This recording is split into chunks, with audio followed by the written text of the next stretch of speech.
Brown with Cajun Cardboard, coming at you from the great state of Louisiana. And today I've got the top 24 Michael Jordan cards that sold last night on the Goldin Weekly Auction that ended Thursday night, May 4th. It's Friday, May 5th. Trying to get these guys to you while they're fresh and hot. I'm switching you over to screen share, and we're going to pull up some of these cards that sold, talk through them, and then look at some of the data on Card Ladder and see if these things are going up, down, or just kind of meandering back and forth, if there's any rhyme or reason to what's going on with card prices.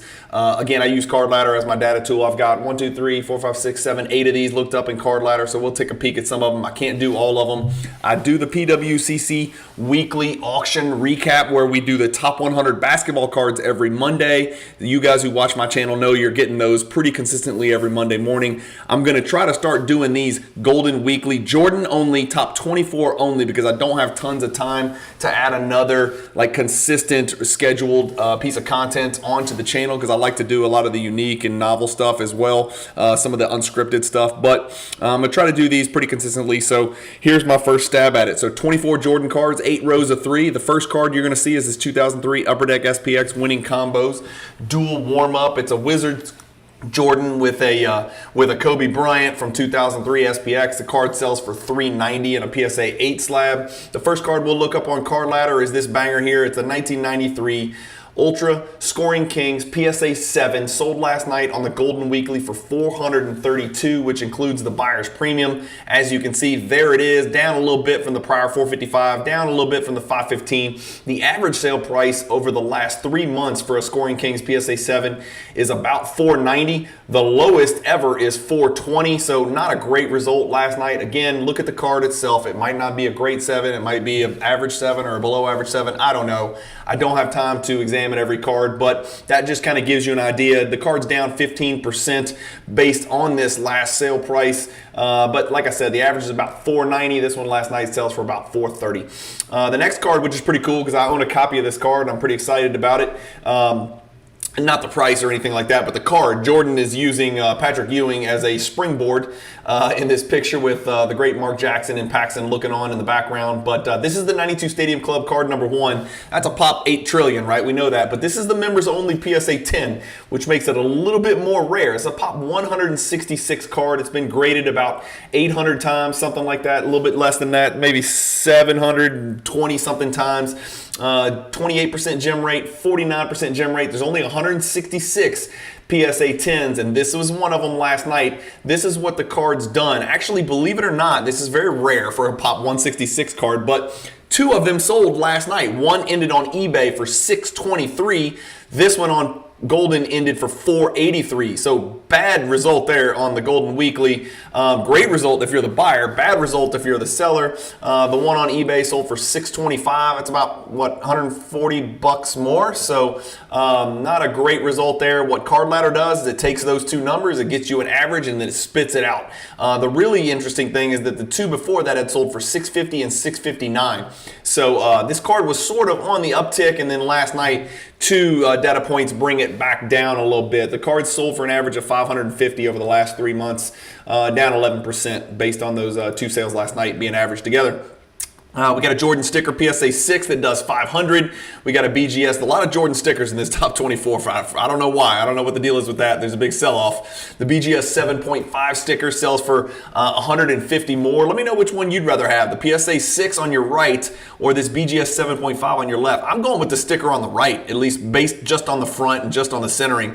This one's a little diamond cut, a little thicker top to bottom. That's what she said. The one on the right is a PSA 6, but it looks like the centering is pretty good, and it just presents a little bit better. Otis Birdsong just looks a little more glorious in this card on the right. But the PSA 6 goes for 150 bucks less. A 94 second year finest refractor Jordan card number 331. No coating the way God intended. I can't tell if there's greening here. Again, I'm not the best, right? I'm old, my eyes don't work. I'm always seeing green even when green doesn't exist, but greening is your primary concern on these early year refractor, especially from Finest. This PSA 9 sells for $830. That's a second year Topps Finest refractor Jordan. I didn't look that one up, but I did look up this next 2 and this is where it gets a little bit confusing, so stay with me.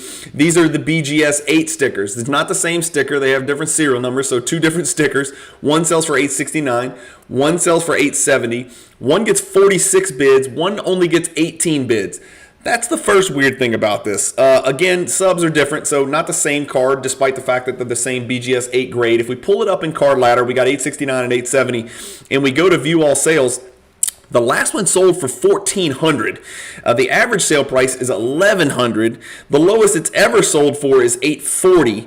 And so that's where it gets a little screwy here, because when you look in the card ladder database and you click sales history, it doesn't show you either one of these sales. The last sale it shows is from April 30th and then April 29th before that, and they were significantly more. The one that sold on April 30th didn't even have subgrades on the front. So I'm not sure what's going on here. I'm not sure why it's not been loaded into the card ladder database. I don't know if there's more to it than I know. I don't want to guess, but that is 2 horrible sales for BGS 8 stickers. Extremely, extremely below what had been the market price for that card. As you can see, the average over the last, let's go to the average over the last month, was $1,177. Both of these sold in the mid-8s. The next thing that I'm glad I didn't see this, because I probably would have bought it, put it in a frame, and put it up in my game room in my house, because I've recently started to collect the star cards. This is the 1985 Star Basketball Slam Dunk Supers, Team Supers, 27x40 uncut sheet. It's 25 cards featuring some of the best to ever do it. In fact, you can see beautiful porn star Kelly Tripucka right here. I don't know if you can get in. I don't want to zoom in because it's a little too sexy for this channel, a little too racy. But these are the 1985 Basketball Slam Dunk Supers. These cards are humongous, and so there's 25 of them per sheet, 5 rows of 5. It's got Michael, Magic, Kareem, and a couple of the other guys. $900 for that uncut sheet. Pretty cool. Next one that we are going to look up on card ladders, the 1998 Skybox Premium Soul of the Game. You guys know I love this card. I just recently picked up my PSA 8 to go with my BGS 9.5. This is the PSA 9, so right in between. Sells for $906 last night. Let's see if we can find it. There it is. Again, not a good yield. These Goldin weeklies are new, and PWCC went through this when they started their weekly auctions. There's not as many eyeballs, guys. And so if you're a seller, it's a chicken and the egg issue, right? If you're a seller, and I went through the same damn thing with PWCC Weekly. If you're a seller, it may not be a great time to put your cards on Goldin Weekly. If you're a buyer, it's a great time to be on Goldin Weekly. And trust me, I am looking for the Jordans every single week on Goldin Weeklies. PSA 8s, PSA 10s, BGS 9.5s. I'm looking for Lillards. I'm looking for some star cards. I'm always looking because it's a great platform. It seems to work just like the PWCC does. There just doesn't seem to be quite as many eyeballs at the moment, and so you're seeing some of these sales are significantly lower than the market. What you're seeing on eBay, what you're seeing on PWCC, and what you're seeing on some other auctions. So 906 last night for that soul of the game. 955 before that. 1062 before that. 1190 before that. That's the last 3 months. The average is about 940. And again, this one does 906. The BGS 9 high voltage does 930 last night. I've got it pulled up, but it doesn't show up at all. And again, this is another one of those strange, I'm confused, because if you click sales history, it does pull it up. There it is, May 4th, last night. Didn't mean to hit that. $930, but if we jump out of here, in fact, it goes all the way back. It almost skips something, like something's wrong. Like I think it's plugged in wrong. There's an April 6th $778 sale, but that doesn't even show up on here. That doesn't show up at all, and neither does this 930. The 930 shows up in sales history, but it doesn't show up on the graph. So I don't know what happened last night with that. There's some kind of incongruency there, but you can see this card hit 1,400. I'm going to go back a year, see what this card's really worth. There you go. The average is about 934. Again, with BGS, it's always going to hinge on the subgrades and the surface and the eye appeal, just like every other card. It's been as high as 1,400. It's been as low as 735, which is half. The one last night goes for 930. Make of it what you will. Another star Court Kings complete set, not an uncut sheet, but just the complete set. And so this is the 1986 Star Court Kings. You can see they've got the Jordan BGS 9 graded at the top. The rest of them look like they're raw. 1,050 for that set. The light All-Stars from 84. Got the Jordan in the BGS 9, very similar. Got the rest of the guys in the raw condition. That BGS 9 Jordan with the rest of the cards in raw set goes for 1,560. We got two Jordan by the letter and legendary Letterman autograph patches. North Carolina, both BGS 9s. I'm not an expert on patches. I'm not an expert on autographs. I'm not an expert on Jordan college cards. I'm not even really an expert on Jordans. I'm trying to learn just like everybody watching.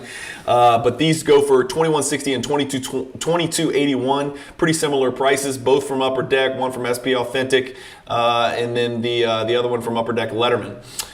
Moving up, we've got this orange parallel of the Dunkin' Go Nuts. Nope, I'm just kidding. It is not. But I cannot believe what this card sold for, given the picture that was taken. Either this is the most pissed on, urinated version of the yellowest, of the orangest, of the most disgusting Dunkin' Go Nuts PSA 9 I've ever seen, or somebody took a picture of this translucent, perfectly translucent card with a piece of orange construction paper in the background. This is a really, really bad picture. Like, this should not have gone to auction.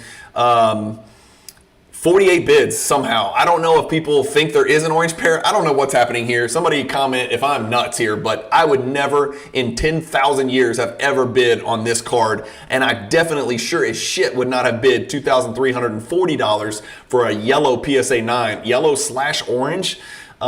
Here's what we've got. Let's see. Is the golden one in there? There it is, $23.40. Right on the number. Pretty much right what the last one sold for, which was $24.10.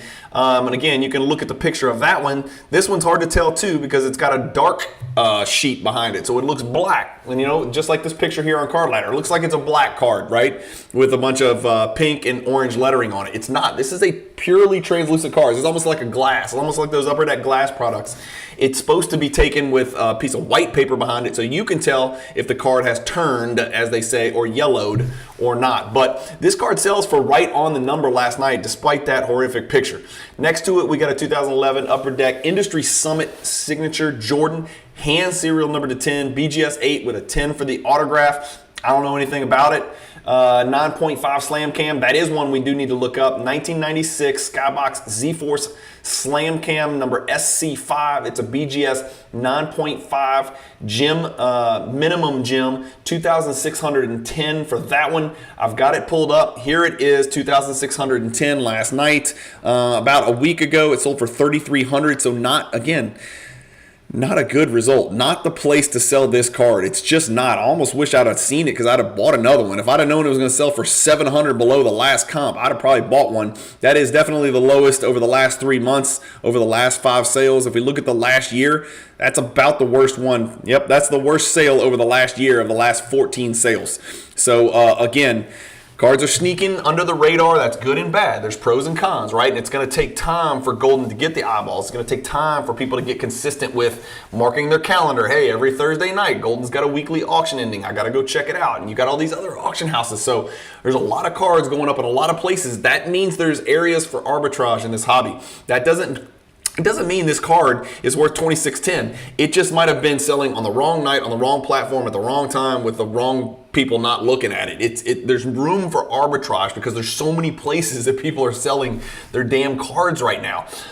Moving up to the top 6, we've got a Jordan PSA 5.5, which is pretty good looking 5.5 to be honest with you. Does $36.73. The BGS 8 does $4,800. Here's a card I've never seen in my life. Somebody comment if you know something about it. It's a patch auto, all right. It's a 2007 Fleer Hot Prospects. It looks like a Valentine's Day theme, but it's a Fleer Hot Prospects stat tracker. It says 301. I'd have to click the card to figure out what the stat was. That's 301. Maybe he had 301 dunks that year or something. I don't know, or something like that. But serial numbered 1 out of 25. That's a pretty low serial numbered card. It's a PSA 6. It does have a 10 for the auto, which is what the autograph collectors really care the most about. $5,400 for this card. 58 bids. So tons of bids. Big number on that card. Looks like the second most bid on Jordan card that we've looked at, pretty much, yeah. And then Murderer's Row, top row, not really Murderer's Row, but the top 3, we should say. We got a PSA 7 that sells for almost identical the price of a PSA 8. And let me tell you why. 7 looks better. Honestly, just look at it on your screen right here. This 7 looks better than this 8, to be quite honest with you. Strictly from a centering standpoint, the top left corner of this 8 looks a little banged up. And for that reason, you'll see, look how this 7 did. So the 7 sold for $58.06. If we look at all sales, we've got the Goldin $58.0560. There it is. Look how much more it sold for than the last one. almost $2,000, well, more than $2,000 more than the last 7, $1,000 more than the one before that. That's a really high-end 7 selling for $58.05. And so we've got, it doesn't appear on the graph, and this is where shit gets confusing, and I think it's because they sold on the same night, so they averaged. Yeah, so these both sold last night. One sold on eBay, so this is the flip-flop of what we saw earlier, where the eBay significantly outperformed the Goldin Weekly. Here's an example where the card is just so exceptional for a PSA 7 quality card that it outperforms the marketplace and it outsells the eBay version. If I had to look at this, my guess is, let's click it. I bet this is a very off-center PSA 7. If I had to guess, let's go see together. What do we see? Here we go. Not too bad, actually. It looks a little bit, yeah. So it's a little off center, top to bottom and left to right. And top's thin, bottom's fat, left thin, right big. So it's not as good as the one that sold last night on Goldin. That is for sure. So that 7 does really, really well. But what about the 8 who sold for this exact same price, almost exact same price? Can I get there? Here we go. View all sales. Is it in here? There it is. It sold for $58.20. Another 8 on eBay sold for $1,300 more, and the one before that sold for $1,400 more. So one of the worst selling 8s in a very, very long time. $58.20. The lowest of the last 28 sales was $5,900. So this was at or near the bottom of the worst over the last month. Last night on Goldin, and so that's a tale of two cities right there. So you've got a bad 8 that sells for $2,000 less than eBay. You got a great 7 that sells for like $2,000 more than eBay. So go figure it out. Who knows what's going on in this market? You guys can try to understand it as best as I. And then we've got a pop one. This is a BGS 9 with a 10 for the autograph. Again, I'm not an expert. This looks like one of those weird buyback things, or maybe it's not a buyback thing. Maybe it just came in a pack. I don't know. But it's a 96 Upper Deck SPX UDA autograph number 8 Jordan signed card, Jerry Stackhouse hologram error, which, as I can tell you this, if you click the button, it's got Stackhouse in the background, so I'm not an idiot. I know what Stackhouse looks like, and I know what Jordan looks like. That's Jerry staring at you in all of his North Carolina splendor and all of his Jordan wannabe in the background. And that's Jerry Stackhouse in his Philadelphia 76ers uniform as well. If we click the back of the card, it's got a little JSA thingy on there. It is die cut. It does look to have a couple of little peccadillos, a couple of little problems, but such is the nature of a BGS 9. Again, I'm not an expert on this. It's really weird and creepy to me. It's not really the type of card that I collect. But that's it, guys. That does it. That is your weekly auction recap of the top 24 Jordan cards that sold. Nothing huge, nothing great, but hopefully you get a little bit more juice on these Fridays from me on this channel, and so I'm going to let this thing go right away. Hopefully you guys enjoy it. Keep collecting. Have a great weekend. Stay tuned to my channel. If you missed my Beat the Box series and you want to see me crash and burn, go watch episodes 1 through 5, and then I actually added a bonus episode, a what if episode number 6 that's going to come out tomorrow morning on Saturday at 10:30. And then every weekend you can catch my mail days either on Saturday and Sunday, or Saturday or Sunday at 10:30 a.m. Central Time. All of this is on the Cajun Cardboard YouTube channel. You can also catch it on Spotify, Apple, or Google podcast platforms. If you haven't hit the subscribe button, hit it. I'd appreciate it. You're never going to get ads in the middle of any of my content. You're always going to get content about basketball, occasionally soccer, a little bit here and there. Very rarely are you going to get any current event type crap. I just don't do that stuff. I don't care about the hobby drama. I don't care about who's cheating, who's scamming, who's shilling, who's lying, who's calling people names, who's quitting, who's firing who, which auction house hates which auction house, which collector hates which other big collector. I don't give a damn about that. I do care about basketball, the sport of NBA basketball, specifically the sport of basketball as it pertains to the NBA, and fantasy basketball and basketball cards. And so primarily in basketball card investing, I do care about that, and that's why we talk about prices. So that's really what I talk about on my channel. Basketball history, fantasy basketball, current NBA basketball, and basketball cards. So if you like that and that's what you want to watch and not a bunch of drama, then my channel is the one for you. Anyway, as always, thank you guys for watching. Keep collecting. Stay positive in the hobby. Have a great weekend, and peace.